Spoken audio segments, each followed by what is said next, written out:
Welcome dear learner. आज हम इस वीडियो में पढ़ने वाले हैं आपकी इंग्लिश लिटरेचर का जो पहला चैप्टर है विक्रमादित्य सीट। ठीक है, तो चलिए स्टार्ट करते हैं।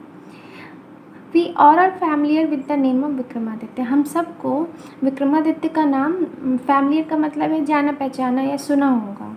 His reign has been a landmark in the history of our country. जो उनका शासनकाल था वो एक हिस्ट्री है, मतलब कि उनका जो शासनकाल था, लैंडमार्क का मतलब होता है सीमा चिन्ह, हिस्ट्री है एक तरीके की हम राज्य में। द विक्रम संवत ओज इट्स ओरिजिन टू हिम, और यहीं ओज इट्स ओरिजिन टू हिम का मतलब होता है यही इसका मूल कारण है। ऑल दो his name is so famous, कि उनका जो नाम है वो बहुत ही प्रसिद्ध है, वो बहुत ही ज़्यादा फेमस है। इट इज़ स्ट्रेंज डैट, ये बहुत अजीब है, that we hardly know anything definite about his life.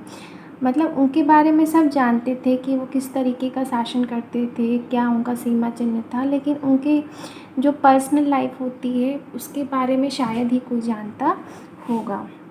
There is one thing certain about him, लेकिन उनके बारे में एक चीज़ निश्चित है, वो क्या है? He loved justice and learning. वो बहुत ही मतलब कि उनको क्या पसंद था? न्याय करना, और लर्निंग का मतलब होता है सीखना। ठीक है, he gave perfect justice to his people. वो मतलब अपने राज्य के लोगों को एकदम परफेक्ट न्याय देते थे। एंड गैदर लर्न मैन, और वो मतलब कि इकट्ठा करते थे किसको? Learn man. लर्न मैन का मतलब होता है जो सीखने का चाह रखते हैं या सीख बहुत ज़्यादा नॉलेज वाले लोग जो होते हैं around him in his court. It is said that he was the greatest जज इन द हिस्ट्री। और ऐसा कहा जाता है कि वो हिस्ट्री में वन ऑफ द ग्रेटेस्ट जज हैं।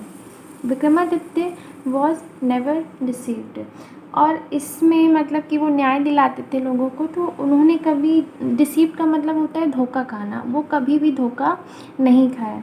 Not did he never punish the wrong man, और ना ही कभी उन्होंने किसी भी सही इंसान को गलत पनिशमेंट नहीं दिलाई। ठीक है, वो हमेशा रॉन्ग लोग जो होते हैं, जो सच में गुनाहगार होते थे, उनको पनिश करते थे। The guilty tremble when they came before him.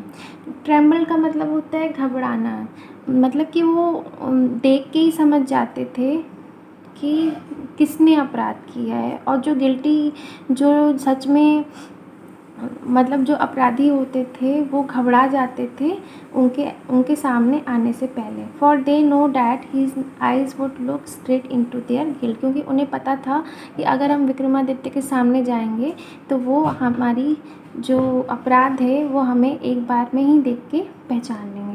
And those who came to him with difficult problem were always satisfied by the way he solve. और जो लोग उनके पास अपनी बड़ी समस्या लेके जाते थे वो हमेशा हमेशा उनके जजमेंट से संतुष्ट होकर जाते थे। And so in India after him, whenever any judge pronounced his judgment with great skill, it was said of him, he must have sat on the judgment seat of Vikramaditya. Okay, आगे बढ़ते हैं। In India मतलब भारत में जब भी उनके जाने के बाद किसी भी जज ने जब कोई अच्छा जजमेंट दिया हो, तो या उसका जो न्याय दिलाने की स्किल होती वो अच्छी हो, तो लोग कहा करते थे कि ज़रूर ही ये विक्रमादित्य की सीट पे बैठा होगा। Has anyone ever seen the judgment seat of Vikramaditya. यहाँ पे पूछा जा रहा है कि क्या किसी ने विक्रमादित्य की जजमेंट सीट को देखा है? परहैप्स नॉट, फ़िलहाल नहीं। Because the seat does not exist any more, क्योंकि ये जो सीट है अब ये इस धरती पे एग्जिस्ट नहीं करती। I am going to tell you how it disappeared. तो इस कहानी में आपको ये बताया जाएगा कि उनकी सीट कहाँ गई और क्यों गायब हो गई। After the death of Vikramaditya के डेथ के बाद द पीपल ऑफ उज्जैन के लोग in due course of time, कुछ समय बाद, फॉरगॉट हिम, भूल गए। हिज पैलेस एंड हिज फोर्टेस वर रून। उनका जो महल हुआ करता था, जो राज्य हुआ करता था, वो क्या हो गया? बर्बाद हो गया। The heaped up rooms having been covered with grass and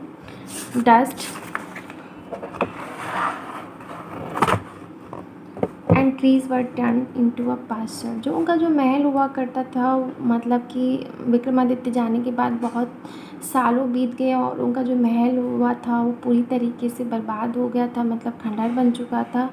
और वहाँ पे बहुत सारे मतलब सारी चीज़ें जंगल, मतलब समझ लीजिए वो उनका जो पूरा महल था वो क्या किस में कन्वर्ट हो चुका था, खंडहर में।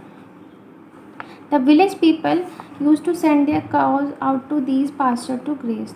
अब वो जगह खंडहर बन चुकी थी तो गांव के लोग क्या किया करते थे, अपने जो मतलब कि गाय थी उनको चराने के लिए ले जाया करते थे। Early in the morning the cattle would go in the care of shepherd boys and would not return till late in the morning. सुबह अपने अपने अपने बछड़ों को जो जितने भी चरवाहे थे लेके जाया करते थे और शाम तक वापस आ जाते थे।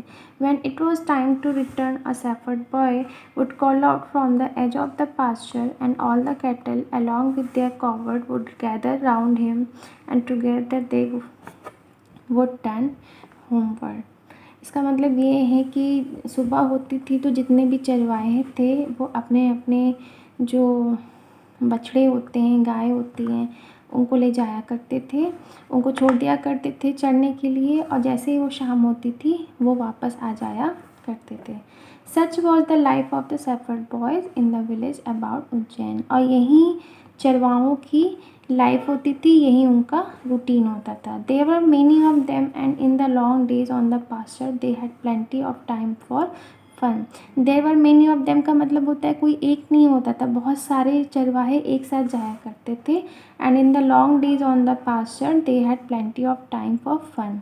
तो अभी मैंने आपको बताया सुबह जाते थे और शाम को आते थे, रिटर्न होते थे अपने अपने घर में। तो क्या करते थे वो लोग, जो समय बचता था उनके पास काफ़ी समय होता था, प्लेंटी ऑफ टाइम मतलब काफ़ी समय होता था किसके लिए, फॉर फन। फन का मतलब होता है खेलने के लिए। One day they found a play ground. एक दिन क्या हुआ कि उनको क्या मिला, एक play ground. And how delightful it was. How delightful का मतलब होता है कि ये मतलब प्लेग्राउंड पाके उनको बहुत ही ज़्यादा आनंद आया। The ground under the trees was rough and uneven. तो जो सतह थी, जो ज़मीन थी पेड़ों के नीचे, वो क्या थी, रफ थी, और अनइवन थी का मतलब है उथल पुथल थी। Here and there the end of a great stone peeped out, and in the middle there was a green mound which looked very much like a judge seat. Here and there मतलब कि इधर उधर पत्थर फेंके हुए थे, ठीक है, बाहर निकले हुए थे। And in the middle there was a green mound, और बीच में क्या था, माउंट का मतलब होता है टीला, एक काइंड ऑफ टीला था जो किसकी तरह लगता था, which looked very much like a जज सीट। वो एक किसी भी जज सीट की तरह लगता था। At least one of the boys thought so. उसमें से जो एक चरवाहा था उसने ऐसा सोचा। And seated himself on it, और वो जाके उसमें क्या हो गया, बैठ गया। आई से उसने कहा, बॉयज़ ही क्राइड, और बोला, आई विल बी द जज। तो उसमें से जो एक चरवाहा था उसने ऐसा सोच के कि ये एक टीला है या एक जज की सीट है, ऐसा मतलब सोच के वो जाके बैठ गया और उसने बोला कि मैं एक जज हूँ।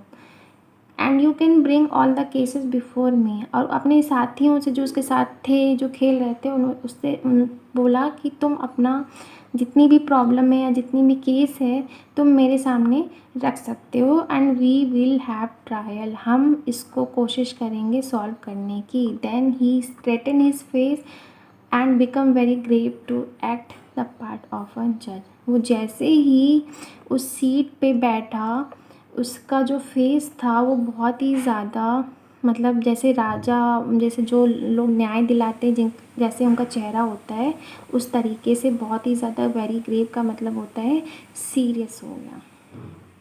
तो इस वीडियो को हम यहीं एंड करते हैं बिकॉज वीडियो आपकी बहुत ज़्यादा लंबी हो जाएगी। इस वीडियो का पार्ट 2 भी मैं बहुत जल्दी अपलोड करूँगी।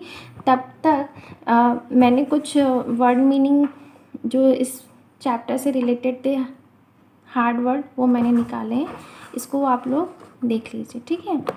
इसमें रीन का मतलब हो जाएगा शासनकाल, लैंडमार्क का मतलब है सीमा चिन्ह, सर्टेन का मतलब होता है कोई जो चीज़ श्योर है, मतलब निश्चित है, होनी है, डिसीव का मतलब होता है धोखा, ट्रेम्बल घबराना, रूंड का हो जाएगा बर्बाद होना, कॉर्ड का मतलब है चरवाहे, डिलाइटफुल हो जाएगा आनंद में, पेप्ड आउट मतलब बाहर निकले हुए, और माउंट का मतलब है टीला।